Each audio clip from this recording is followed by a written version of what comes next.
In today's session of Under the Apple Tree with Bob Kenny, we meet Richard Bertsche, who is the founder and owner of Prima Cider. Besides discussing all things cider, we'll also discuss how Richard's Germanic heritage has played a role in his cider making decisions. I hope you'll like the interview and subscribe to our channel. Enjoy.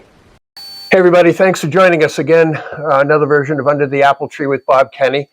Today I've got the pleasure to be with Richard Bertsche. He is the founder and owner of Prima Cider. Richard, thanks for giving us your time today, and really appreciate you opening the doors to us. My pleasure. Thank you. And I understand you've been making cider since 1980. For friends and family, and then commercially since 2011. Okay. And in reading about your cidery, you describe it as Germanic style ciders. What makes German ciders a little bit different than French and English?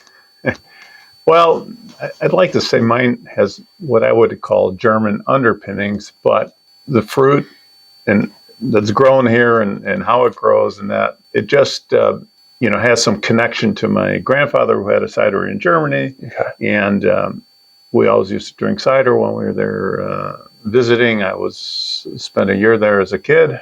So it was always around. I mean, even as a fourth grader, he'd send me down to his cellar and I'd get a bimble like this full of cider. He gave me my share. Okay, with lots of cellar in there. Okay. With seltzer or something in there. And, yeah. And when we used to go out as a family almost every other year, every third year, that's what we drank. When I finally had an opportunity in a house where I had a slightly cooler place in a basement, I started to make my own cider. And again, it was for friends and family. Most people didn't really know cider. And when I say friends and family, it was typically me and my father.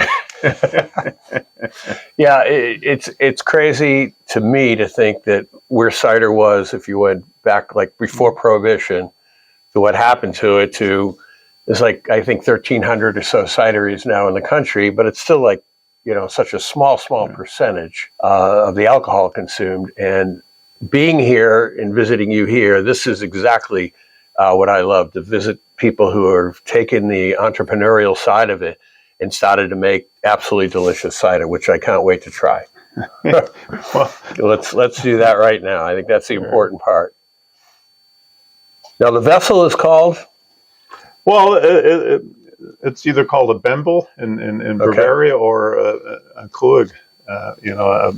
It's kind of like what John Adams used to have as a president. He used to have 2 tankards before lunch as a president back when, because he was a New Englander and cider was just part of the what everyone drank. Yeah. And so it's the same idea. But this is a still cider, which is my favorite because it has no carbonation. It's just exactly what the apple and the ferment does. I never filter my ciders, and so the clarity is just from aging. Oh, wow. So, you'll get that. Prost, cheers. Some wood. I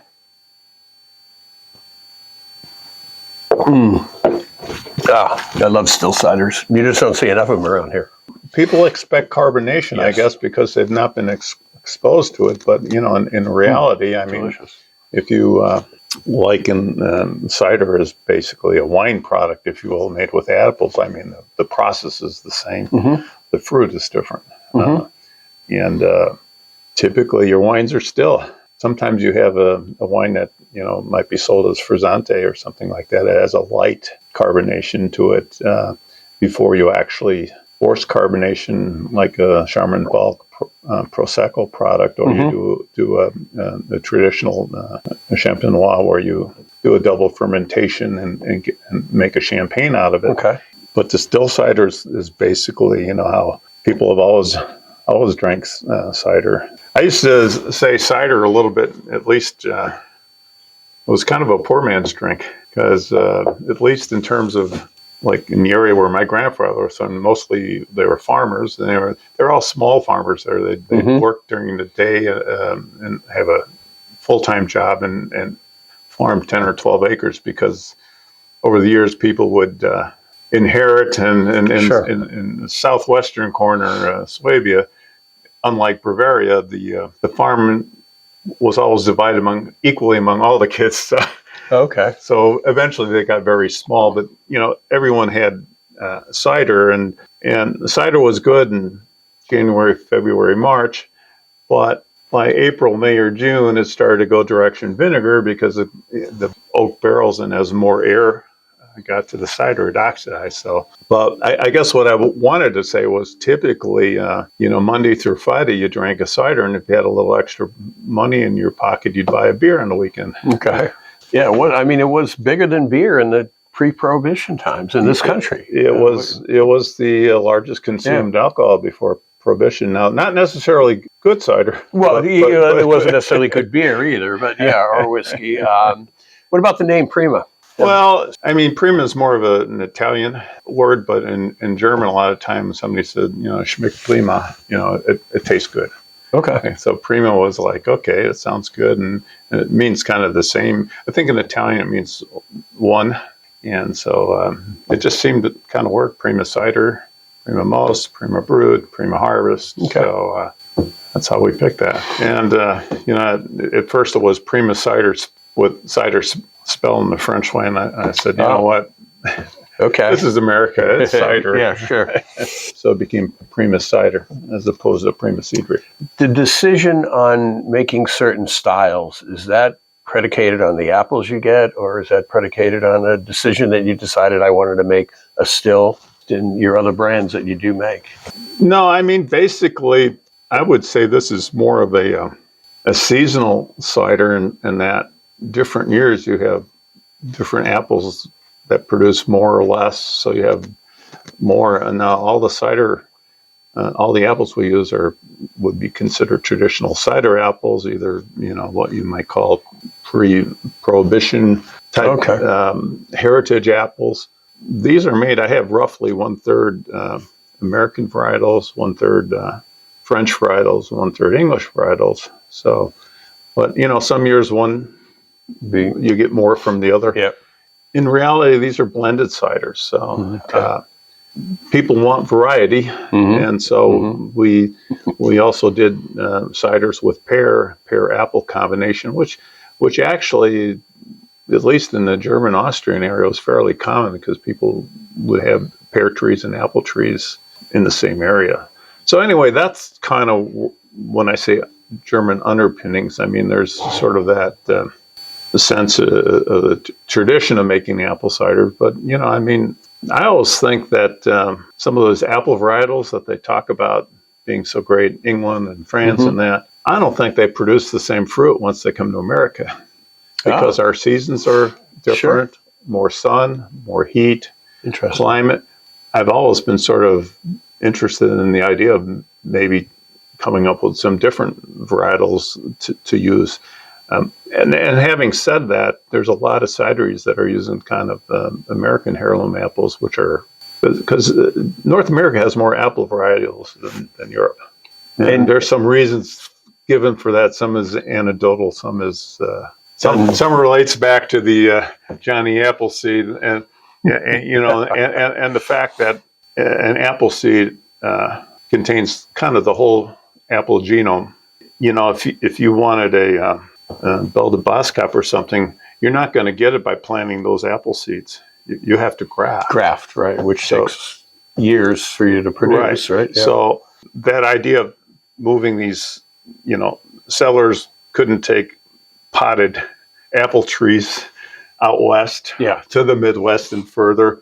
They would bring apple seeds, and so you produced a much larger variety of apples, and some of those turned into excellent apples, and some fell by the wayside. So now, as far as your apples, where do you get your apples or apple juice to? Western Michigan, Eau Claire County. Berrien County, I should say, this town of Eau Claire. There's a real good grower that I've developed a relationship with, and that's where I planted my trees. So you have your own orchard, or yes.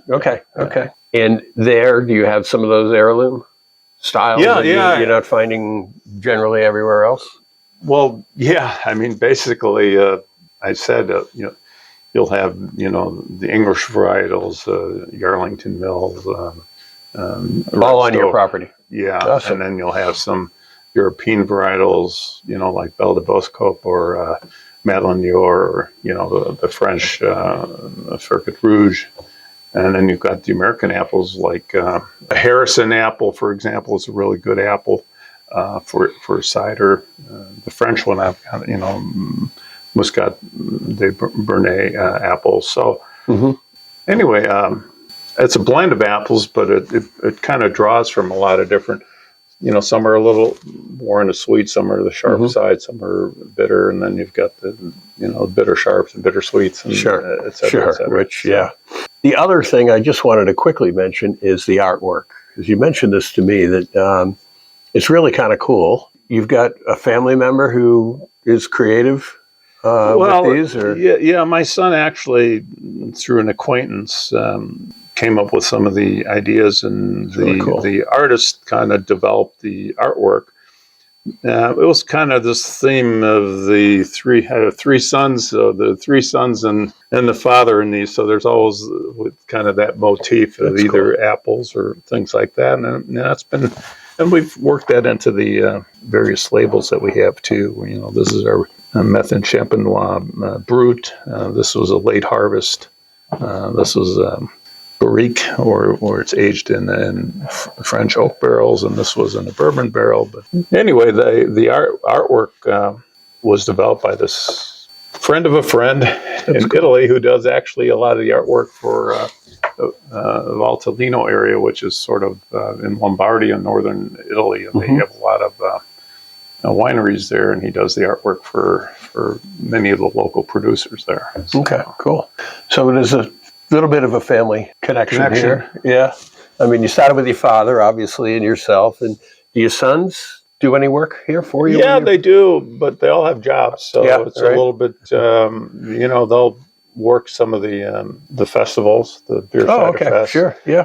When we do bottling or apple picking, it turns into kind of a family affair sometimes, where sons, wives, grandkids, yeah, absolutely. We pick the apples, and it turns into a fun day. And sometimes we have some friends come with too, and get a case of wine cider as a reward. Hey, it's well worth it.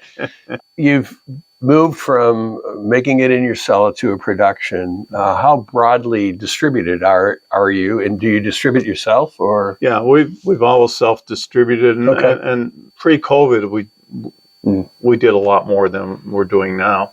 A little bit by design, and most of our clients were and still are in city proper, Chicago. Okay, yeah, yep. Because I kind of feel like cider in the suburbs is a little bit like being a prophet in the desert, or you can do preaching, but there's no one to preach to. Because everyone's expectation of cider is it's got to be sweet, it's candy sweet, it's got to have a lot of different flavors, it's blueberry cider, it's cranberry cider, and to me, I'll kind of leave it at that.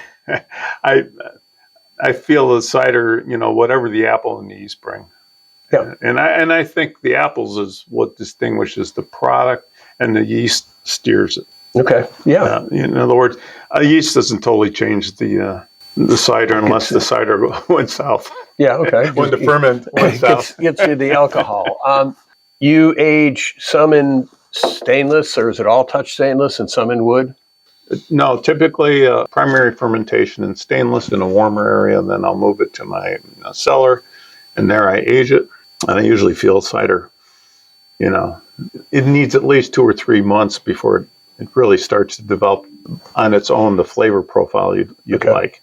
And then I'll either keep it in stainless, or I'll finish it in oak, or a wine barrel with a char for wine, or a bourbon barrel, which charred because it's a bourbon barrel. Yeah, exactly. The way to make bourbon. So then because especially if you use new barrels, and a lot of cideries just do reused wine barrels, but in a sense, the flavor's been spent. Sure. Because they'll do 2-3 turns on it, and that's it. Yeah. But having said that, sometimes a brand new barrel will pull too much flavor out of it, and it's almost too much. So it's a lot of times it's better either to blend or to spend Yep. a lesser amount of time in the barrel. Sure.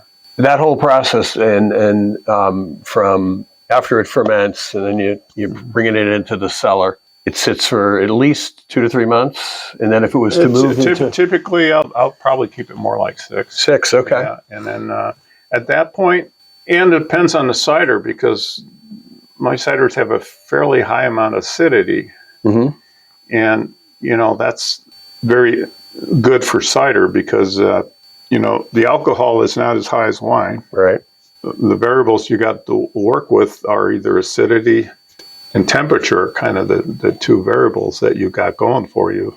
So a colder temperature allows it to stay longer, and that cellar sort of provides that, so I can age it fairly long. And like I say, it starts to develop complexity. A cider 4 to 6 weeks old doesn't have a lot of character yet, if you will. Sure. And then if you were to move it from stainless into the oak, how long does it sit in? Well, that could be anywhere from a couple months to a half year to a year. Yeah. Wow. And so typically I'll do the primary ferment in the warmer area. Then I'll move it to the cold. And there it needs time. And in that time, because the cellar is cold, especially in the winter months, it clarifies into a really clear color. So I don't have to filter it. And, to me, filtering it loses a little bit the sharpness. It kind of dulls the cider as opposed to... and I don't pasteurize my ciders, which also detracts from the flavor a little bit. Well, I mean, you did mention bottle conditioning, right? Then I'll bottle condition for the carbonation, and I'll put them in key kegs for also do the conditioning in that, and so that's where the carbonation comes from, and or else it's a still cider, in which case. But the still cider is a little, that's a tougher sell because the general client expects cider to have carbonation. Yes. And it's a shame what the general public thinks of cider. Well, actually, it's getting better, but even this cider has a certain amount of residual CO2 in there from the ferment, but you can hardly taste. Yeah, it's delicious. But you mentioned the point that the cider regulations have changed. When we first started, you had to have less than 1 volume of CO2 carbonation, otherwise it right away was considered a sparkling product. So your taxes are a heck of a lot higher. Right. Yeah, right. And to walk that fine line, because 1 volume of CO2 is a little bit like a real draft beer that doesn't have much carbonation. Okay. So what I was going to say, you had to walk a real fine line where you had to calculate how much carbonation you thought you were going to get when you're done. Okay. And it had to do with making an estimate about how much residual CO2 was in there, and then how much sugar to add, and then the efficiency so that you would get, and so it's a lot easier now because they codified it to match EU standards, both allowing more alcohol up to 8.5% and 2.5 volumes of CO2. Okay. And gives you a little more flexibility. Well, right. And the argument was like if the apples came from Virginia and further south, they would have a longer growing season. They'd have more sugar in the apple, so they produce more naturally by itself, more alcohol. Yeah. Whereas the Midwestern apple typically produces 6.5% alcohol by volume if you ferment to the end. Okay. So anything more than that on the Midwestern apples, people sugar added ferment. Okay, so I gotcha. Can we taste something else while we're sitting here? Sure. Looking at this wonderful selection you picked. What I wanted to do, obviously, is try something else. This stuff is delicious. But also ask you about the world of cider these days. We talked earlier about the general public thinking that it has to be sweet, has to be carbonated. I mentioned there's about 1,300 cideries now, or people making cider in the country. What do you see as the future? Do you see it growing? Do you see people paying a little more attention because technically it is a better for you style alcohol, a little less alcohol, and gluten free. Those kind of elements, which are playing bigger these days. And I'm just curious, what do you think? 5 years from now, the world will look like. I can only Cheers. This is aged now in barrel, in a bourbon barrel, so it has that carbonation that you saw from I pouring, saw it when which you is did. Yep. sort of a light carbonation. How long in a bourbon barrel? Well, it was over a year in the bourbon barrel. So I think it feel a little complexity in there. Yeah, much more so than the still. Yeah, absolutely. Well, it's the oak imparts flavor, but my perception, and it's only sort of Illinois based. I mean, when we first started, I'm pretty sure we were the first cidery in Illinois after Prohibition. Okay. Wow. There was nothing there in 2011.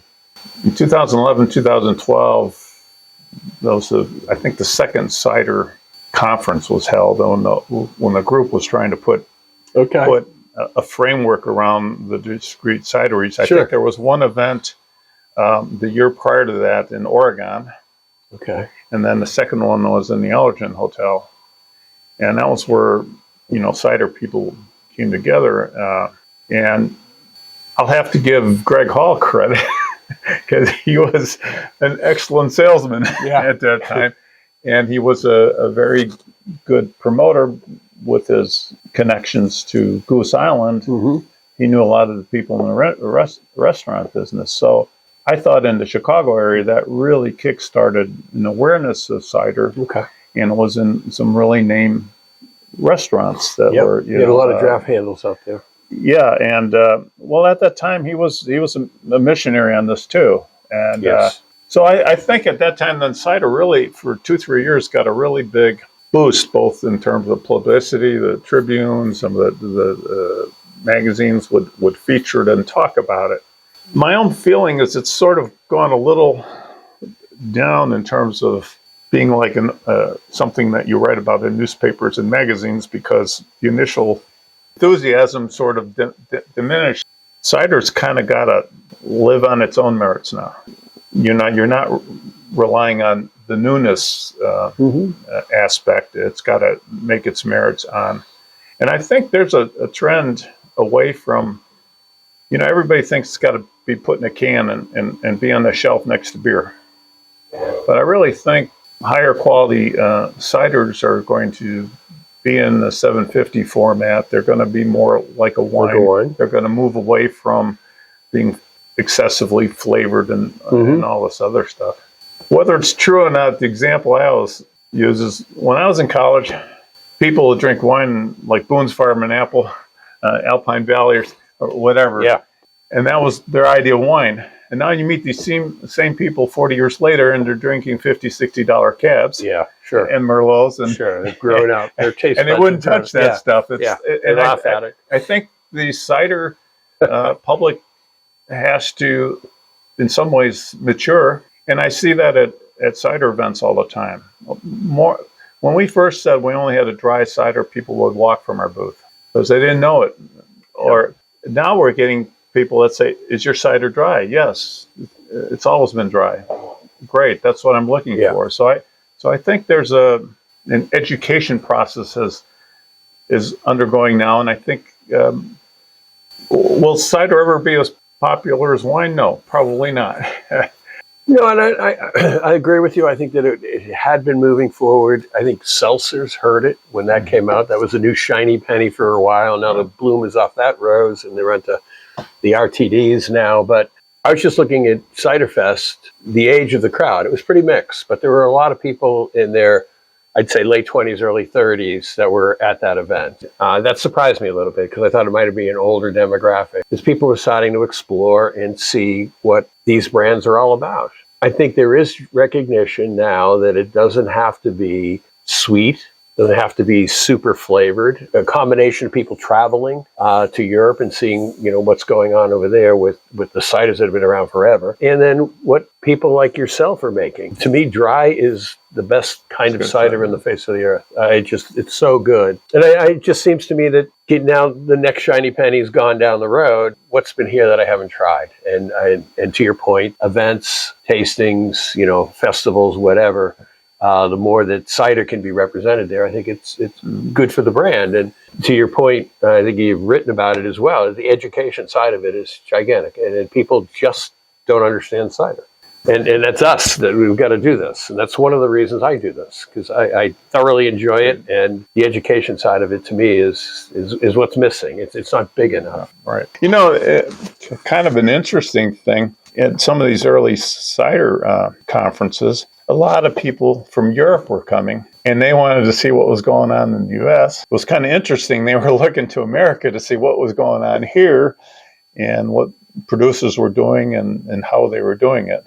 And I thought that was an interesting take, because for the same reason cider was popular and then became unpopular in the U.S., the same happened in Europe. I mean, in England, for a long time, in the West County, that was the only place we got cider. It was not real popular, except in a few areas. So I think in some ways it's an industry that's maturing now. But it's probably always going to be kind of small craft cideries and not going to be a big national thing, because I don't think the big national breweries they've kind of hit a sort of a plateau, and I don't know if it's really growing. I mean, I look at the number one guy, and when I used to get the data, it was negative, every year, but it was still controlling over 50% of the cider that was sold, through the grocery channel anyways. I agree, and I think that if you look at craft beer, we watched that from 1985-ish or so to where it is now. It went from, I think the class of 88 might have 12 guys that are in it. Now there's almost 10,000 craft breweries. And you're starting to see some of those go backwards as well. The 1,300 cideries, it's a small base spread out all over the place, guys of your size and, guys of the national players. But I think, again, what you guys are doing here, bringing this dry, traditional style of cider to the marketplace, as it grows, I just think it'll get better. But is it going to be gigantic? Great question. I wish I had that answer. I wish it would, because it's just so good. And I just don't know the education piece, which whether it's the ACA needs to do more or not, I don't know. Maybe it's more festivals, strictly cider festivals. I know Naperville just had a craft beer festival, and I think there were 3 or 4 cideries were represented with, a gazillion craft breweries, and you get lost in the shuffle kind of. We had a fantastic time at Morton Arboretum in their fall thing. Oh. There were a couple cideries, but I have to say we had lines that were 150 feet long. Awesome. I was personally shocked. And I had totally unexpected. Was there a style that people are asking for more than another, or? In general, they were asking for dry cider. Okay. And in some ways, the cider pairs well with some of these beer fests, because when they drink these session beers, and they're all kind of heavy and really robust beers, that at some point later in the event, people want something kind of cuts through that and is refreshing and we heard a lot of comments like that. But boy, this is nice and refreshing. I've just had a few too many of these beers. So in some ways, they can kind of complement each other. Mm-hmm. A pure cider fest is only the one that happens in Chicago. Navy Pier all the time. And there you have just cideries competing against cideries. Yeah. But they still draw a pretty good crowd usually. I think it's in the 2,000 to 3,000 people in total. Yeah. So. No, again, it's a great opportunity for somebody to sample. There are a lot of flavored cideries in that event. Food and cider, obviously wonderful pairings, correct? Can be, yeah. Do you find from the restaurant side of it that they're open to those kind of things on their menu, whether it be a cider paired with a style of food, or I think in the restaurant world, it has a little more cachet when it's October or November. Okay, they try to they try to bring in it like in the middle of the summer. I don't know if you necessarily see that. I mean, it's just on the menu. In the beginning, when I'm saying like in the early part where there was a lot of press about cider, and there we would go to events where that was the feature. They were pairing the whole evening. Cider with the courses that, in the chef's mind, paired well with the cider. So, but it is a great food pairing. These are ciders. And it can be. Again, I think, but it's like typically it's got to be a dry cider or the main course or the appetizer. Now, maybe in the dessert area, you can have like sweeter. An ice. Ice cider. Sure, it's a little sweet. Yeah, dessert cider. You see that sometimes. Have you ever tried an ice cider? Yeah, I have. Yeah. Not my favorite. It's pretty sweet. It's a little on the sweet side, but I mean, it's interesting. And I guess there are some really quality ones out there, and there's a lot of effort to make that too. So you have to appreciate the effort, the artistry, in making. Which is basically you freeze the liquid, right, and what's left is the alcohol, or you reduce the water content. Yeah. Okay. So you're concentrating the alcohol and the fruit flavor. I mean, it's the same like an ice wine. Where they either do the same thing, or they pick the grapes very late in the year, where a lot of the fluid out of the grape is gone now, and you're getting more of a.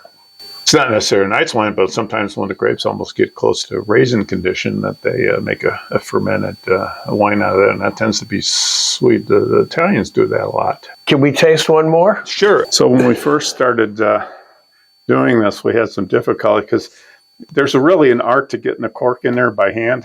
If you don't have a machine. Yeah. And so we had the restaurants, we actually gave them something similar to this. So they to open it to get it out? Yeah. There you go. This is made method champenois. You can see by the bubbles. Absolutely. And now, what's the difference in the process? well, it's the secondary fermentation.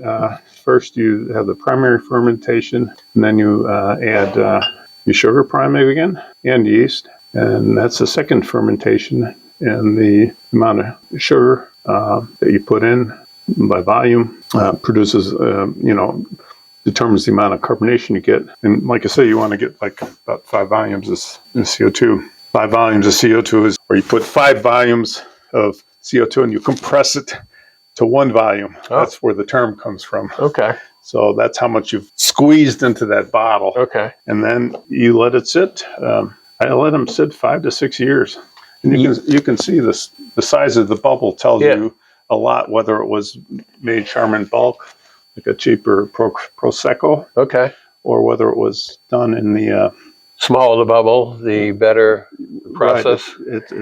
It takes longer to develop. Okay. Cider kind of ages well because of the high acidity. My ciders usually have 8 grams malic acid per liter, if you will, for acidity, which is fairly high. But the best champagnes are always made. Wine champagnes are grapes that have real high acidity. They're not necessarily good as a still wine, and the same holds true for cider. Well, cheers. Prost. Interesting, all the flavor profiles or whatever you get in there is really just from the apple and the yeast interaction. I'll show you, man. You'll see, during the aging process, the yeast settles in the bottom of the bottle. There's an interaction between the cider and the yeast to produce the flavor profile, if you will. So this in this particular bottle is how old? This is typically 5 to 6 years. Okay. Primary fermentation. Then you put a secondary fermentation and you bottle it. Now, if you look at it and you get the light, see the sediment on the bottom? Yeah, absolutely. That's after you've, that's the yeast that settles after you've added that plus the sugar. Okay. Sugar turned into alcohol and carbonation, roughly 50-50, and that's settled. After the aging is done, you start the riddling process. And riddling is when you start to gently move the sediment down to the neck. Now, the French do this kind of thing slowly over time. If I'm not mistaken, Cava, the Spanish version, they do it rather quickly. Okay. Honestly, the argument might be that you perturb it and you disturb the thing, but eventually, either way, it forms in the neck. Okay. And that's when you put the neck and you freeze the neck. Oh, okay. Okay, and then you put your raincoat on and then you pop it off and close it. Real you quick. shoot off, right. Shoot off the... And that's where I use the sediment. other machine where you then put in the what they call the dosage, which is either the same champagne or it can be something else. And then you put the cylindrical cork in, then you wire wrap it, and then it forms the mushroom. And the French say it's got to mend for another 2-3 months. Okay. Because you were You've moved it around. abusive. Sure. Yeah. So, that's kind of the process now. Industrial champagne makers have machines that rotate this and do the riddling process, and then they also have machines that pop the cork off and press it. This is a labor of love. I mean, this is takes a fair amount of time. It's kind of interesting. The English kind of claim that they invented champagne because they were making cider, and English developed a higher strength bottle that could withstand the pressure. And the first ciders were put into those bottles, even though the French claim that they did it. Sure. I think the French and English always had a love-hate relationship. Mm-hmm. And when they were at war, the English were drinking cider, and when they were at peace, they were importing wine. Oh, it's delicious. Absolutely delicious. Now, is this a blend? Yep. Like everything else. As we sit here, what else do you want the world to know about Prima? You know, I never got into cider to make money. It was something I always believed in and enjoyed drinking. And I remember years ago seeing this Italian. I think he had a good job or something, but in his house, he had barrels for fermenting, and he had a little lab, and he did everything and it was a one-man operation to do what he liked to do. Yep. And I always sort of had that model in my mind that would really be a nice thing to do. And so we did a lot more in the beginning, but A lot more volume, styles? were 2 turns, 2,000 to 3,000 gallons, which was a lot. But, at that point, it became too much of a business, too much work, along with doing my normal day job. Sure, right. I guess what I'd say is I just enjoyed making cider, enjoyed drinking cider, and I enjoy it when other people like my cider.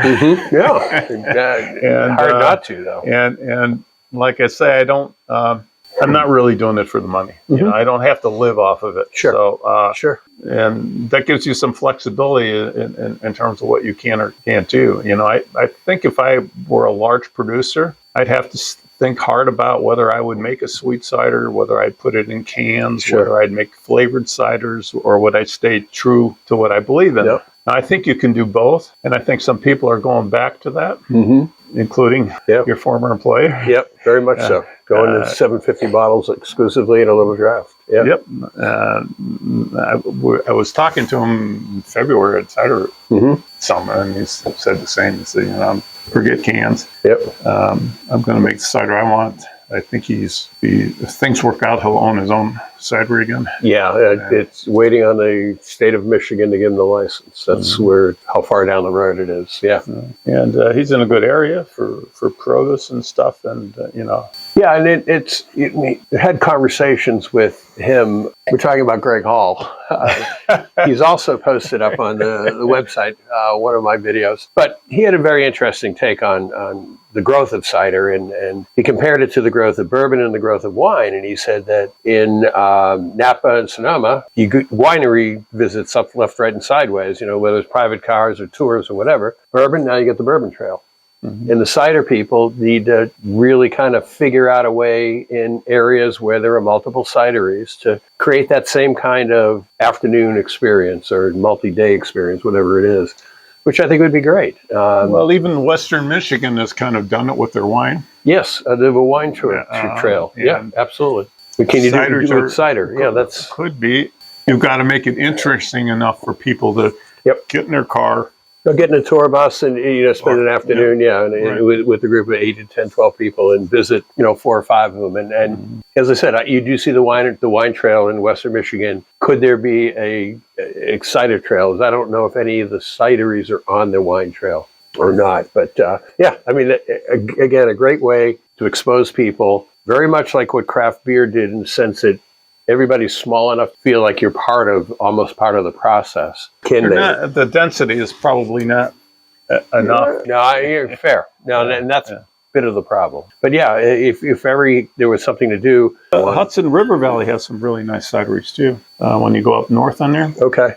We had once very early on, it's like I think in the 2012 timeframe, we had a get together there, cideries from upstate New York, Hudson River Valley, a few from the Finger Lakes, and some people from the Midwest. And we met there, and it was interesting because people were trying to say, how do we elevate cider? And they were comparing costs, like the cost brews and a gallon of high-quality cider versus a gallon of grape. And I thought at one time they actually made it sound like it was almost more expensive to produce a high-quality cider. Wow. Only because at that time the scarcity of apples. The apples that you need for cider, different than the store-bought. But interesting, because it's almost the same, other than the fruit, the methods are almost the same, right? It's producing wine as it is producing cider.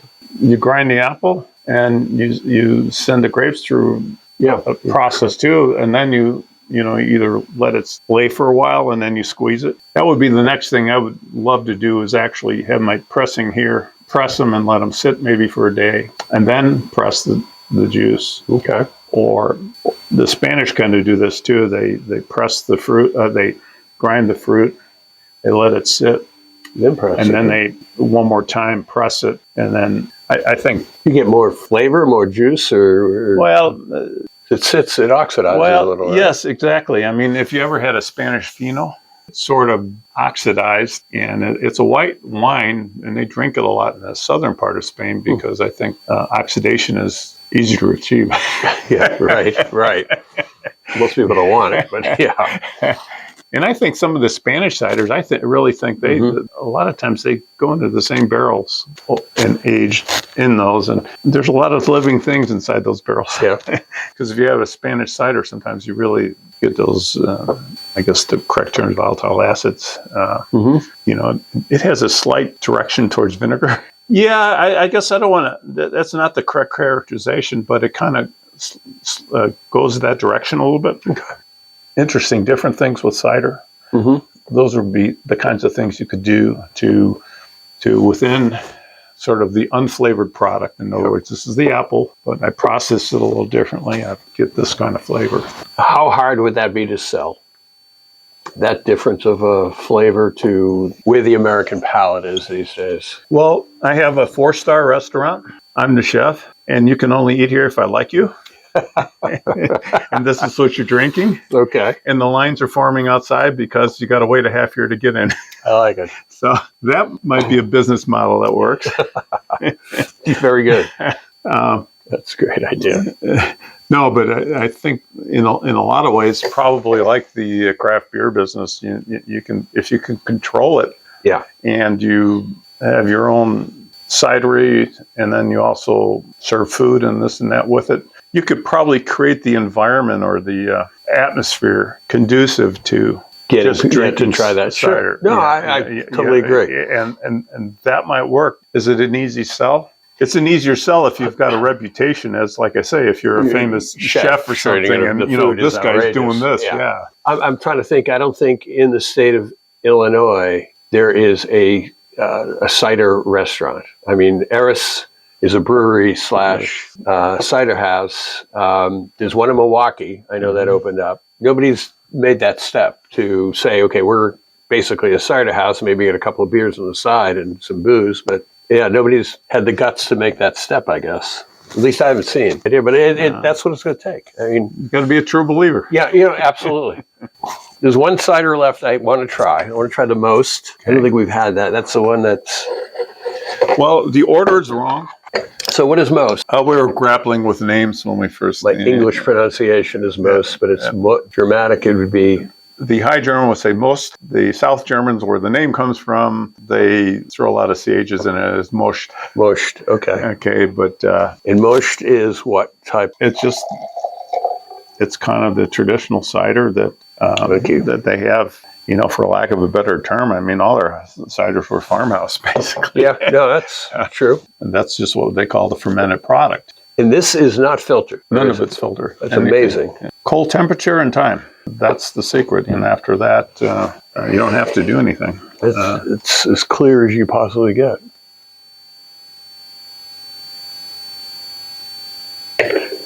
But Delicious. you know, you can drink it all night. In a sense, that it's not overly heavy and overpowering. In Austria, they'll call it most. In southern Germany, they'll call it most. In around the Frankfurt area, in Germany, they have a good cider culture. They'll call it Apfelwein, and that's sort of vine, but they don't say vine. Okay. They say Wein. Apfel is apple. Apfelwein. Okay. They have a lot there too. In that area, they have most of the fruit comes what they call Spesenobst, and that's kind of like wild apple trees. They're not grafted trees, so you can already see on the wood on the trees. They look a lot more interesting, impressive, a little bit like you know, some of the trees in Walt Disney, where you see the library. Yeah, okay. And the Wizard of Oz. and a lot of the preferred cider in those areas is apples taken from a field like that. And the trees get quite tall and different because almost everything in the U.S. is a grafted tree, which is not bad, but you know, you graft and the rootstock pretty much defines the tree and how big and vigorous and all that. And there, do they pick them or do they pick them from the ground? Both ways. They have a little different health standards. I've seen where they've cut the fields, and they go with the machine that shakes the tree, and they vacuum clean it up. So you get everything. But having said that, a lot of the ciders you get there are not very good anymore, especially if they use just commercial fruit, because the commercial fruit doesn't have enough acidity. It's a little too sweet in that. So the really the good handcrafted ciders are still made kind of like with these much older trees. Here, most of the apples are picked, right? Not from the ground. No, you know, you'd have, I think, all kinds of health department issues if you were picking from the ground. Okay. Right? There's so many regulations that I think a lot of fruit growers have some real issues with that, especially if you ferment the product, because your chances of E. coli and some of these other things. Sure, picking up. And E. coli can everything with a raccoon having a good time in your eating too many apples. Sure, makes sense. In your orchard. Makes very good sense. So in closing here, where is Prima in 3 to 5 years? What's your goals and expectations? That's a good question. It's getting a little harder to do this every year. I can imagine. I think I'm just going to do what I want to do as long as I want to do it. Okay. And that's that simple. And people want to come and drink my ciders, that's great. And if they don't, I can be my own best customer.